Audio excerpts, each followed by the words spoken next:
Welcome to In Good Company, where relationships drive results, with your host, Lisa Kilray. In each episode, we explore how great leaders build trust, inspire teams, and turn meaningful connections into real success. Hi, I'm Lisa Kilray, host of In Good Company, where relationships drive results. Today's episode is sponsored by WSI eResults. At WSI, we help manufacturers and B2B organizations build the strategic foundation they need for AI-driven digital growth. Our work spans digital strategy, SEO, content development, and multi-channel digital programs designed to drive measurable bottom-line results. One of our clients recently told us they're so glad they started working with us when they did. And the reason they said that is because we set the foundation for them, which led to them getting leads from throughout the world for their multi-million-dollar pieces of equipment. And without that LLM visibility and visibility with Google, they would not be getting high-value leads and closing deals. Technology is evolving at incredible rates, but behind every new wave of innovation are leaders who help organizations understand how those technologies will actually shape business, industries, and the way companies compete. Those insights often come from people working at the intersection of entrepreneurship, technology, and strategy.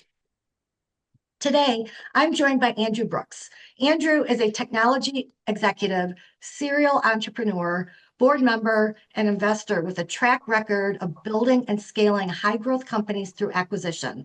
He began at Anderson Consulting before joining Seven Space, leading solution architecture and sales engineering through its sale to Sun Microsystems.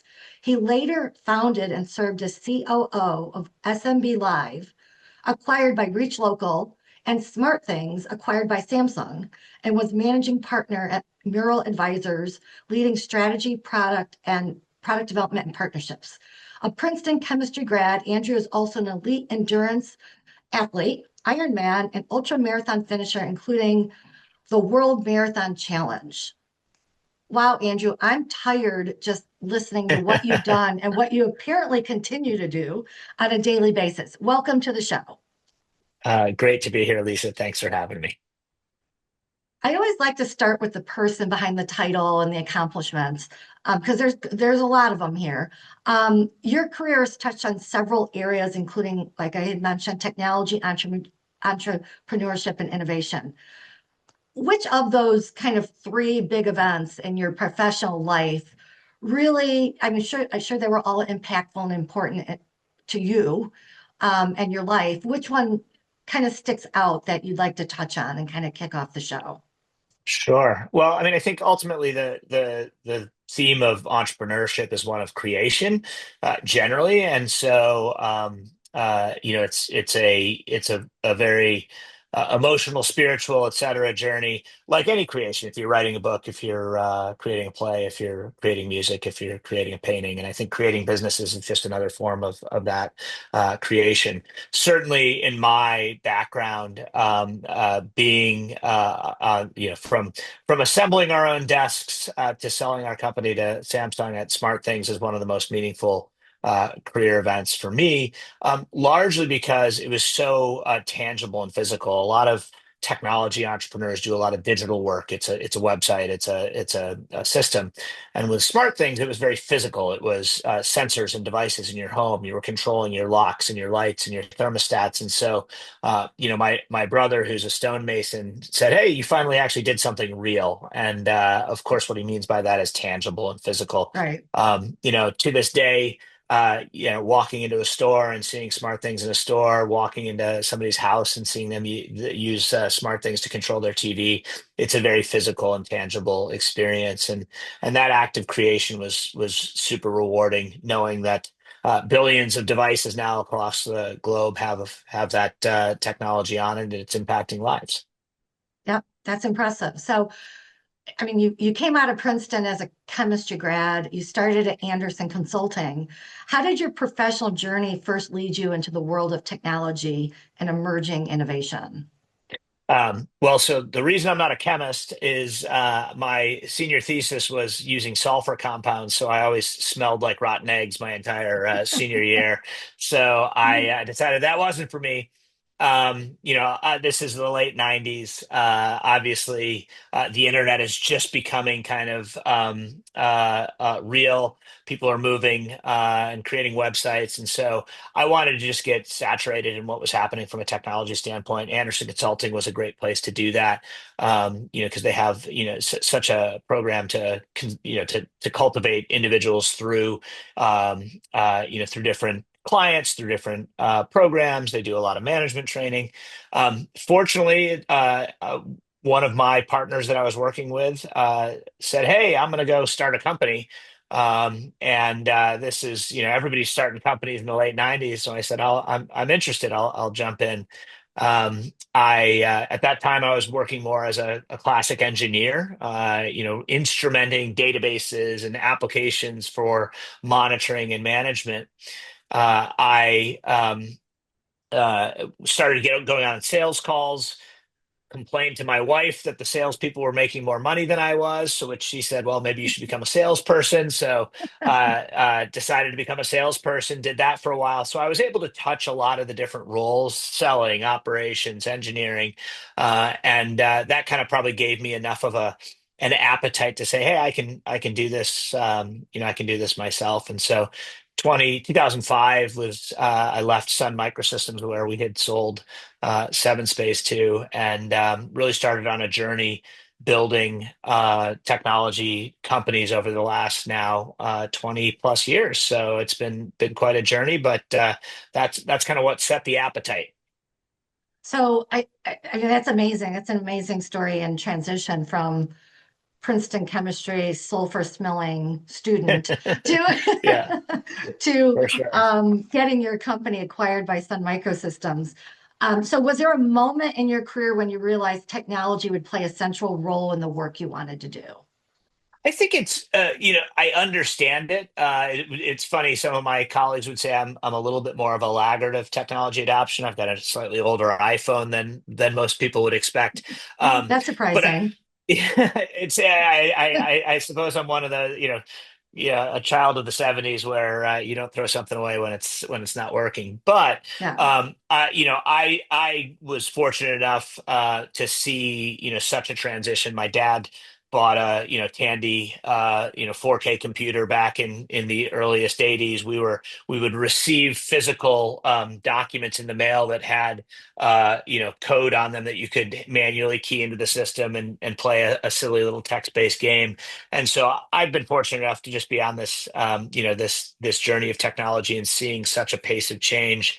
I think it's that kind of got burned into me, is that was an exciting place to spend time. That the iterations of what was happening were so fast, that it would continue to be exciting. You could reinvent yourself repeatedly, and I think that's the common theme of why it's been so critical to me. Okay.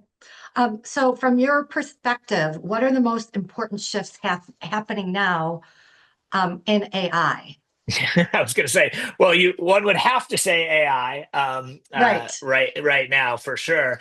Within AI, I think it's just amazing if you think, here it is, 2026. GPT, the first GPT didn't come out until 2022. That was commonly used by people, and that was for the first 6 months, 9 months, 12 months. Everybody was, oh my gosh, you ask it a question, it fully hallucinates. It doesn't know how many R's are in the word strawberry, right? And that created a bit of a sense of, it's not trustworthy, it's not that intelligent, it's not that dependable. I think we're actually still seeing that through thread, especially in some of the clients we work with, of a little bit of fear. Like, can I trust this? Is it dependable? Is it going to make mistakes? But the reality is, the pace of innovation in that technology has made those stories seem antiquated versus what is the true reality now. So it's a capability standpoint. It's also a cost and power standpoint. Sam Altman has a quote, who's the head of OpenAI, has a quote that says, Moore's law, which is the law around compute, capacity, really the kind of density of transistors. Moore's law says, okay, computing capability doubles every 18 months. Sam Altman says the cost of a bit of intelligence from an AI standpoint is going back down by 10x every 12 months. And I think the most important thing in the AI world right now is just how fast power is expanding, capabilities are expanding. The latest models are truly, truly transformative. And if you work with them well, how they work and how thoughtful they can be, how supportive they can be.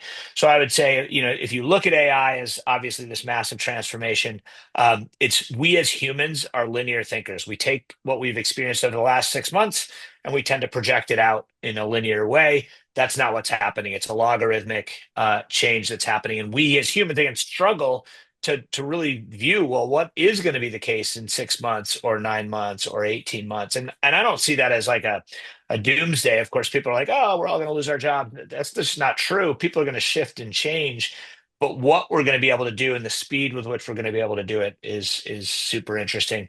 I think tangential to that, which we don't spend a lot of time in, but I certainly find fascinating, is the associated robotics explosion, right? What the intersection of those two is going to be, I think, pretty magical for us over the coming next few years. Yeah, I agree. And, to your one comment about job loss, one of my favorite quotes is from an MIT professor who said, you know, it's not about losing your job to AI. You're going to lose your job to someone who uses AI more effectively. Yeah, I think that's Uh, right. The yeah, there's a book, The Rational Optimist, and it talks about starting with from well, it goes way back in time, but starting with the Luddites, right? Who the Luddites were specifically a movement that hated the loom, right? Because it was taking away handcrafted jobs, and said, oh, well, people are going to lose their jobs. Well, what ended up happening is ma- good or bad from a resources standpoint. People bought more clothes. They had more clothes, right? That's what actually expanded to fill the space, not necessarily job loss. And certainly, there's been a number of industry transformations and job transformations, and people are going to have to transform. To your point, they're going to have to adapt and behave differently. If you're spending a full day building a spreadsheet today, you're not doing it right. You can do that faster with AI. And then think about, well, why did I build this spreadsheet? What is the data that I'm trying to get? What is the insight I'm trying to get? And you focus on applying that. But coming back to that rational optimist, we have gone through these technology changes before. They have been pretty meaningful. But of course, you could say there's not a lot of people who are shoe horses anymore. There's not a lot of blacksmiths. It doesn't mean that new jobs didn't get created, and I think that's going to be the case. That said, you certainly, if you're in an information job, if you're an information worker, and you're not paying attention and using every day and using multiple tools every day, I think you're maybe missing a trick here. Absolutely. And I still very occasionally will run into someone who seems to think it's a badge of honor not to be using ChatGPT. Yeah, It I kind of would. leaves me flabbergasted. It's like, Yeah, oh, how are you surviving? Because, yeah, like, how much are you getting done yeah. without it versus everybody else? I would certainly say the badge of honor people should have is ignoring a little bit of the AI generated slop out there. Don't spend time on social media. Don't endlessly scroll LinkedIn. The badge of honor should be ignoring the slop, but certainly not a badge of honor to ignore the productivity, the gains that you can achieve. Absolutely. So, where do you think organizations are still misunderstanding the impact of AI? Yeah. So my current role, just kind of extending on the intro bio that you provided, I'm the CEO of a company called Contextual, and we are we create purpose-built AI solutions largely for lower mid-market businesses, and we have a combination of our own proprietary platform and then a services organization that builds those solutions. And what a few things that I think answer your question. Number one is uh, uh, people believe that if a human process is too complex or poorly defined, or the data is too messy, that they can't then kind of apply AI to it. And I think that's a misconception, largely because does really well with messy data. It can normalize and Mhm. standardize that. You don't have to have super prescriptive processes for AI to achieve an outcome. You can give it its goal and how it can get there. And so readiness, I think, is a misconception, right? That there's some core work that an organization needs to do before they can possibly start to go down this journey. I think that's one misconception. The other one that we see quite a bit in our clients at Contextual is, oh, AI is about automation and automation only, and that is true. It's an area where applying AI can have a big impact. You identify a process, a high volume information task where humans have to do some thinking. AI can do a great job of helping streamline and make that more efficient. But the journey we like to take our customers on is, yes, it often starts with automation, but then there are what we would call second and third order benefits that emerge. Second order benefits, now you have all this data in a system. What more could you do with that data that you weren't doing before? What more intelligence can you get? How can you look around a corner? All the way through kind of new business opportunities that emerge, new ways of doing business with AI that are client facing, that are product facing, that are product impacting. And happy to give like an example from our portfolio if that would be helpful to kind of ground that in concept. Yeah, that would be Would that be great. helpful? Yeah. So one of our clients is a warehouse fleet management company. And what I mean by that is if it moves in a warehouse and isn't a human, so forklifts and pallet jacks and pallet movers and doors, they provide a service to their clients who are the warehouse operators to keep that fleet up and running. They coordinate maintenance with local vendors. They coordinate rental periods. And so, their value proposition to these 3,000 or so warehouses across the US and Canada is, your stuff will work. It'll turn on when you need it to turn on and do the job. And that's a great value proposition. But as a result, across 3,000 warehouses, they have something like 2,500 different vendors who come and maintain. And, vendor A can fix the gas forklift and vendor B can fix the electrical one. And as a result, they were getting tens of thousands of work orders and invoices via email every single month. That's another reality, right? Mid-market companies, a lot of email, a lot of documents. That's just the world that they're in. Largely because, what we would call a leapfrog moment, they didn't do huge technology investments. Didn't make sense. It wasn't cost effective for mid-market companies to do that.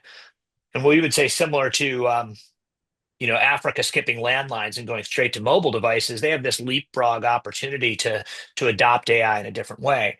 So they had a large team processing those 14,000 work orders and invoices because they were doing thoughtful work on it. It wasn't just like write down how much we owe this vendor. It was what happened with this device. How did they fix it? Why did they fix it? What was the work that was done? And so that's a great example of automation. And that's where we started with that client, is helping automate that process so that fewer keystrokes had to be written by humans. But now that you have that data flowing through the system, you unlock this second opportunity, which is looking for cost savings. So, hey, this vendor is overcharging us from a labor rate standpoint based on other vendors in the area, or we've seen this repair in another similar machine and it costs less. What happened there? Did you get overcharged for that work, or you charged us for towels and contract doesn't allow that for disposables, whatever it may be. With that volume of information, looking at every single invoice for those cost savings opportunities would be a challenge for humans. It would take too much time. But AI is fine doing it, it loves doing it.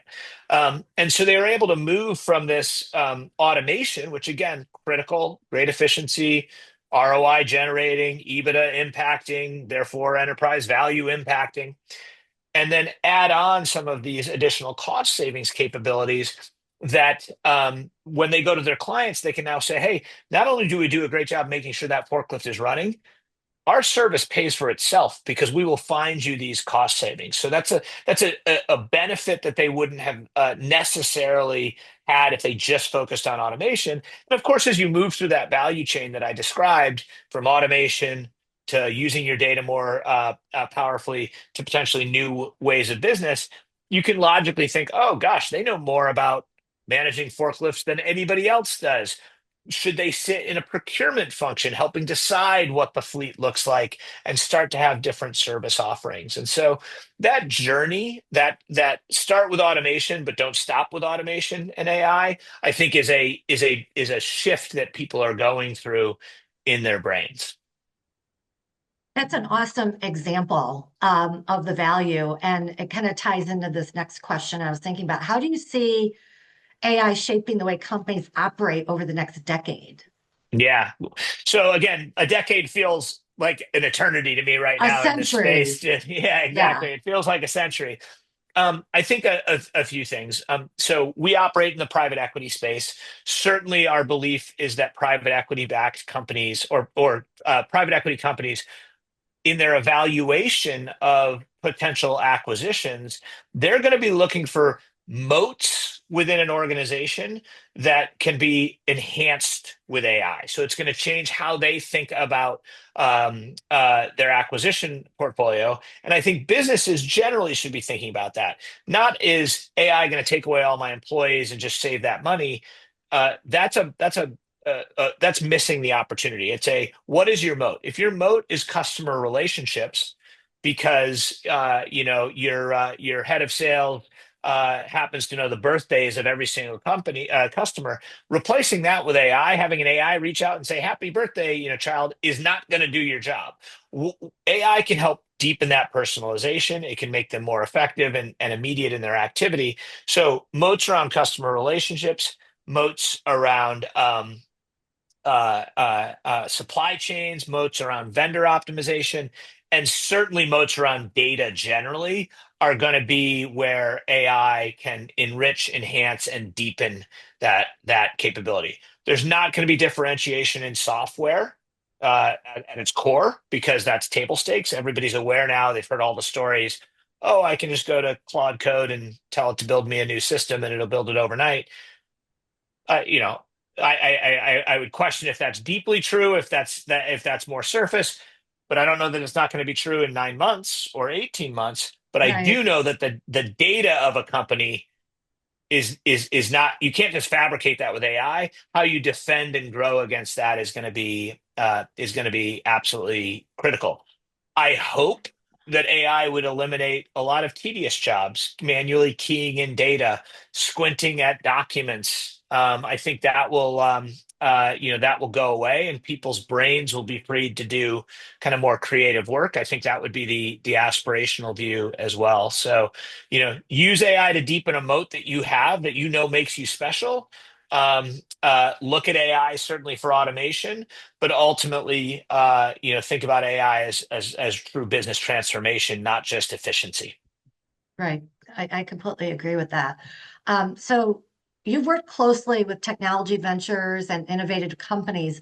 What do you think separates successful technology ventures from those that struggle to gain traction? I mean, you've got at least a few very successful Yeah, stories where it worked, yeah, but you've probably got yeah, some connection or knowledge from those that struggled and didn't work so well. yeah. Gosh, obviously, if you look at venture capital as a category, more fail than work, right? We all hear the success stories. You all see the amazing outcomes and people getting rich overnight. But I think that the bigger reality is either there's a lot of failures and challenges, or there's a lot of people slogging along for years and years to kind of build their thing. So number one, I would say it's a persistence game, right? Persistence matters no matter what. Don't expect, we all can't be Instagram and 14 months later you get bought for $1 billion from Google. $1 billion probably seems quaint in evaluation now, given the valuations we see of especially AI companies. Right. But I would say persistence certainly matters. Um, Everybody talks about the pivot. What I would say there is be persistent, but don't bang your head endlessly, right? If you're not getting through, um, uh, maybe take the lesson. And then the number one thing that I'm going to put in there is salesmanship. I like I said, I took on a sales job.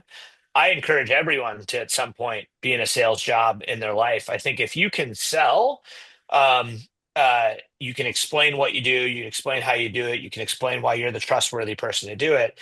That's going to be one of the most critical elements to any technology success. You might have the most amazing whiz bang widget on the planet, but you got to be able to sell it. Why does it matter, et cetera? And so for me, when I say everybody should sell, certainly I actually mean that at its face. I think it's valuable for everybody to sell, but you're selling all the time. You're selling to investors, you're selling to obviously customers, you're selling to your internal stakeholders. And there's a confidence that is bred by successfully selling that I think permeates an organization and becomes valuable, to success. Um, I entrepreneurs not ship is not for everyone, right? I wouldn't Right. I wouldn't if you're looking to close your computer at 5 and go home, versus handle that customer problem. I think it's not for everyone, but again, for me, it's an active creation that I think is empowering. Okay. So I love that whole uh, description of salesmanship. I mean, it isn't Hmm. about selling the widget to the end user. I mean, your whole business life is about selling to some Yes, different person in some different capacity with a slightly different objective. So I for completely sure. agree with that whole story that you just told us. So, kind of building off your comment about salesmanship. How important are partnerships and relationships when building technology-driven companies? Oh gosh, certainly, we've benefited from some great partnerships from an investment standpoint, partnerships from a manufacturing standpoint at SmartThings, partnerships from distribution standpoint. I think number one for anybody who's in an entrepreneurial journey, we're unique now at Contextual. We're private equity backed. We did, even though we focus on private equity companies, we did sell to a private equity firm about 6 months ago. They're a great partner in building this business. They have the similar vision. So I think partnership with your investors, be they venture capital, private equity, your mother and father, whomever is investing behind you, that partnership is critical because money is only money. How they're going to help you grow the business is absolutely critical. Um, any company early on is largely going to be word of mouth or referral based, and so the partnership of your existing customers, folks that you work with day to day, to introduce you, to confidently give you new access to prospective customers, I think is absolutely critical. And then the last piece I would say is I've been fortunate enough, dating back to 2005, to be building companies with a common group of individuals, common set of co-founders for 20 plus years now.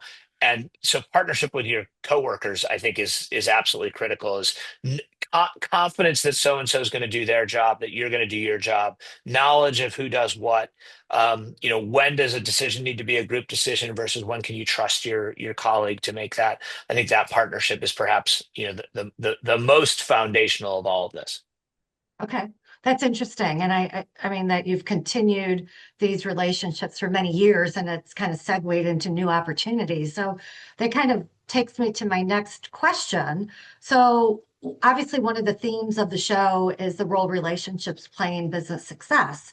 And Yeah. fast-moving industries like technology, collaboration often becomes essential. So, I mean, you've talked about how you've built these strong relationships with founders and partners and teams when working on these new ventures. What advice would you give professionals who want to build stronger networks and meaningful professional relationships that continue forward? Yeah, I mean, some of this will come across as pedantic or obvious, but we all know trust is built over a long time and can be lost relatively instantly. So, Mhm. you have to take that to heart. And and I don't even mean trust as it relates to doing something inappropriate. I mean more. am I counted on to do good work, and am I showing up? If I said I was going to deliver something, did I deliver it in that at time? One of my tricks that I use is trick is the wrong word. One of my patterns is if you say you're going to do something, deliver a doc, etc. Start that email off with "as promised, as I promised. Here it is." This what one of my colleagues is, kind of he would use the phrase "say do." You say you're going to do something, you do that thing. And so I think building that sort of credibility and trust takes time. One of the reasons that we have continued to work together as a team from an entrepreneurial standpoint is that trust, is that confidence that each person is going to do their task. I would strongly recommend any entrepreneur consider finding a partner, a co-founder.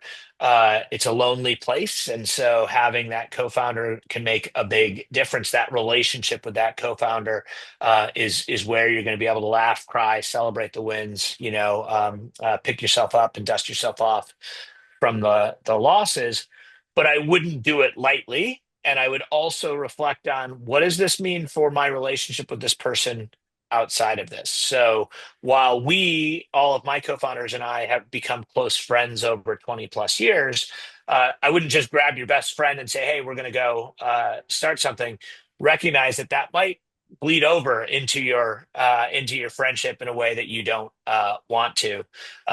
So, from my perspective, it's don't do it alone if you can avoid doing it alone, but make sure everybody sees the world in the same way. Make sure you all know that what's work stays in work, and what's home and friendship stays in home and friendship. Because life is long.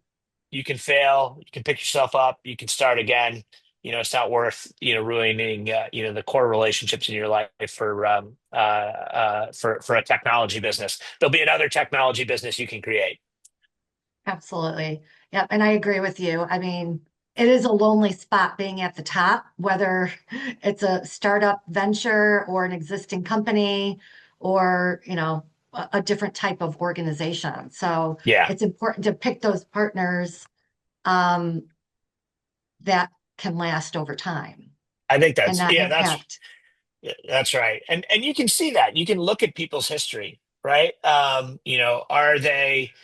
they been consistent in their personal, history? When you look at their technology or uh, professional development, their professional growth over time, does it tell the story that you want? Are they jumping around rapidly between Right. organizations? That maybe is a red flag. So I think choose your teammates wisely for sure. Yeah, absolutely. So, Andrew, this has been an amazing conversation about technology innovation and relationships. Before we wrap up, where is the best place for listeners to learn more about your work and to connect with you? Sure. Certainly with what we're doing at Contextual now, I would encourage them to go to contextual.io. That's where our organization is based. I'm Andrew Brooks, CEO of Contextual on LinkedIn. I'm happy to connect with folks on LinkedIn and talk a little bit more about what we're doing. Certainly love giving advice to those who want to listen to advice as they're developing their professional careers as well. But any of those locations, I'm available. I try to be listening. I try to be responsive. Okay, awesome. We will include those links in the show notes. Great. I always like to close each episode with one reflective question. When you Okay. look back on your career, who is one person who's had a lasting impact on how you approach leadership or innovation today? And what is the most important lesson you learned from them? Gosh, I'm not going to remember the person's name, but I remember the event. And I think I'm going to share this one because it was so Okay. early and so formative. So like you said, I started with Anderson Consulting, and back when I started with Anderson Consulting, you did about 6 weeks of training work in your core office, and then you went for 6 weeks at St. Charles, which was their leadership conference Yeah. place outside of Chicago. But within the first few weeks of that training for me. I had a manager and a woman whose name, again, I just don't remember, and I apologize, but that's not the That's core to the okay. story. She sat a bunch of us down and she said, remember, you have no idea what the person who is sitting across from you is going through right now in their personal life. They could be dealing with sickness, they could be dealing with family trauma, they could be dealing with all these sorts of things. And despite the fact that you have your job and your home, um, they mix, and it's hard to keep them from mixing. And coming out of school, of course you're like, well, school and life and it's all partying and all that sort of stuff, but this was kind of the first experience that I had where somebody said, hey, yes, you go to your office, and of course now we all work from home, but then you went to your office, but just because you were showing up in an office didn't mean there were certain elements of life. And so try to have a little empathy, try to have a little compassion. If you're feeling somebody who's behaving in a way that you see is atypical and frustrating to you, reflect on that and deep breath before you jump to conclusions. In various professional times, we've manifested that with some tricks like, hey, we sometimes we'll do a stoplight at the beginning of a meeting. Where are you? Are you a red? Are you a yellow? Are you a green? Letting people just Mhm. kind of express where they are, in their emotional state at that time. And I think it just really stuck with me that you have no idea what that person is going through. They're not going to share it necessarily, but it's going to be impossible for it to not flow through. So I think, a little pause, a little compassion, a little deep breath. It's not the end of the world, whatever's happening. Life is long. These events are short. Has really stuck with me over the whole career. That's awesome. I love that example that you just shared. So as we wrap up, if there's one takeaway from today's conversation, it's this. Innovation may be driven by technology, but lasting impact is built through the people who bring those ideas to life and the relationships that help them grow. Andrew, thank you for joining us today. And to our listeners, thank you for spending time with us. I look forward to being in good company with you again next time. Have a great rest of the Thanks. day. You too. Thank you. Thanks for listening to In Good Company, where relationships drive results, with Lisa Kilray. Be sure to follow or subscribe so you never miss an episode. Until next time, stay connected and keep building relationships that drive results.